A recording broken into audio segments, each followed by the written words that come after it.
Il m'est souvent arrivé de dire que Dragon Ball Super était un fanservice et je tenais à en discuter avec vous. Voilà pourquoi je fais cette vidéo. Avant d'aller plus loin, il est important de définir ce qu'est le fanservice.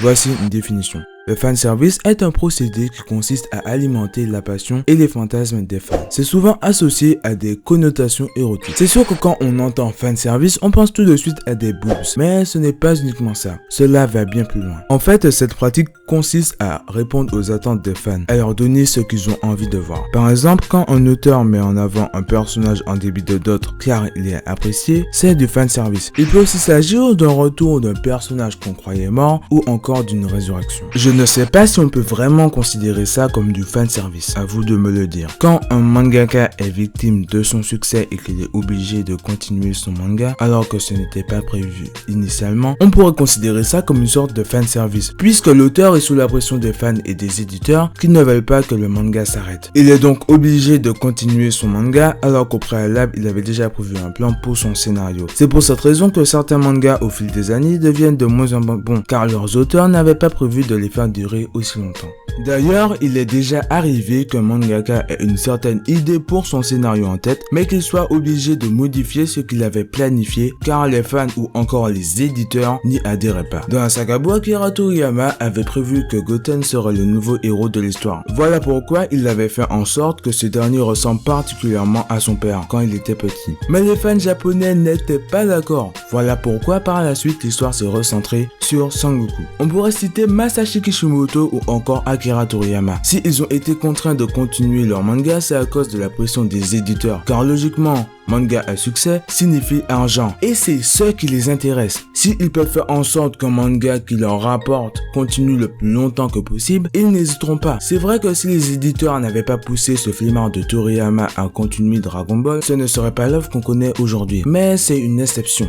Du fanservice omniprésent peut gâcher un manga. Dans Fairy Tail, il y avait déjà du fanservice dans les premiers tomes. Ça ne gâchait pas particulièrement le scénario puisque c'était assez bien dosé, mais au fur et à mesure du temps, le manga a sombré dans cette pratique et il est même venu à faire douter qu'il était un simple shonen. Dans One Piece, bien qu'il y ait du fanservice dans tous les personnages féminins, car elles ont toutes des boobs énormes, cela ne dénature pas l'œuvre pour autant.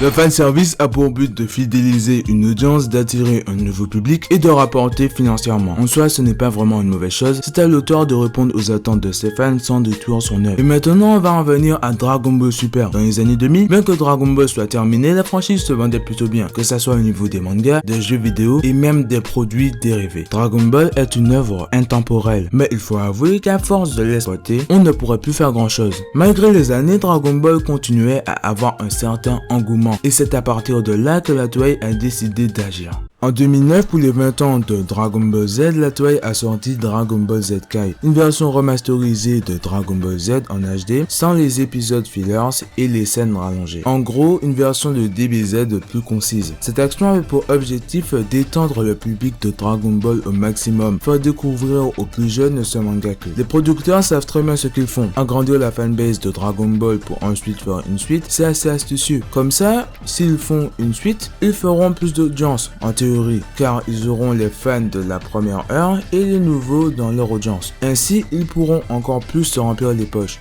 Car oui, dites-vous que si Dragon Ball Super est sorti, c'est uniquement par rapport à l'argent. Ce n'est pas la peine de se voiler la face. À votre avis, pourquoi la Toei a fait Dragon Ball GT? Faire une suite d'une série signifie étendre son univers, donc créer de nouveaux personnages, ainsi que de nouvelles transformations. Grâce à ça, je parie que les ventes de figurines Dragon Ball ont augmenté depuis la sortie de Dragon Ball Super. Si je dis que Dragon Ball Super est un fanservice, c'est parce que déjà c'est un fantasme des fans qui ont toujours voulu avoir une suite de Dragon Ball Z, et c'est surtout car depuis le début de la série, on nous a plombé un paquet de fanservice. Le retour de Freezer, de Mirai Trunks, un Goku méchant, Vegeto Blue et maintenant Broly version femme. Si ils ont fait ça, c'est qu'ils savent très bien qu'en donnant le chara design de Broly à un personnage dans Dragon Ball Super, cela intriguera et ils feront forcément plus d'audience. Je trouve également que la série ne prend pas du tout assez de risques. J'ai même l'impression qu'à des moments c'est du simple réchauffé et que les scénaristes se basent seulement sur les acquis et font simplement ce que les fans aiment. Après, ce n'est qu'un avis subjectif. Pourquoi on n'a pas eu de nouvelles techniques? C'est vrai, hormis les nouvelles transformations, on n'a pas vraiment eu grand chose. Et même les nouvelles transformations en soi, elles ne sont pas du tout recherchées. Le Super Saiyan God, c'est juste un Saiyan en forme normale avec les cheveux rouges et un corps qui s'affine. Tandis que le Super Saiyan Blue, c'est juste un Super Saiyan avec les cheveux bleus. Ce que je trouve dommage, c'est qu'à part Sangoku et Vegeta, les autres membres de la Z-Team n'ont pas vraiment eu beaucoup d'importance. C'est vrai que Goku et Vegeta sont sans doute les deux personnages les plus appréciés, mais il ne faut pas pour autant délaisser les autres. Mais avec le tournoi du pouvoir, je suis sûr et certain que ces personnages seront remis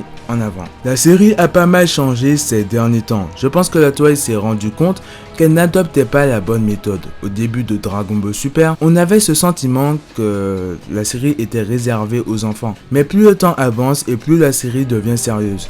L'arc de Trunks est un bon exemple, car ils se sont rendus compte que les fans de la première heure regardaient eux aussi la série, et ils se sont adaptés. Après, ça n'empêche pas que je trouve quand même dommage que les scénaristes ne nous donnent pas de nouvelles choses et se basent sur ce que les fans aiment. Un peu de nouveauté, ça ne ferait pas de mal. Et quand on y pense, le fanservice ne gâche pas du tout Dragon Ball Super, puisque la série se regarde très bien. Avant de finir, je tenais à vous parler de mon inactivité. Ces temps-ci, je n'ai pas vraiment sorti beaucoup de vidéos. C'est parce que j'en prépare et que ça demande un certain temps. Voilà, la vidéo est terminée. J'espère qu'elle vous aura plu. Et sur ce, on se dit à la prochaine.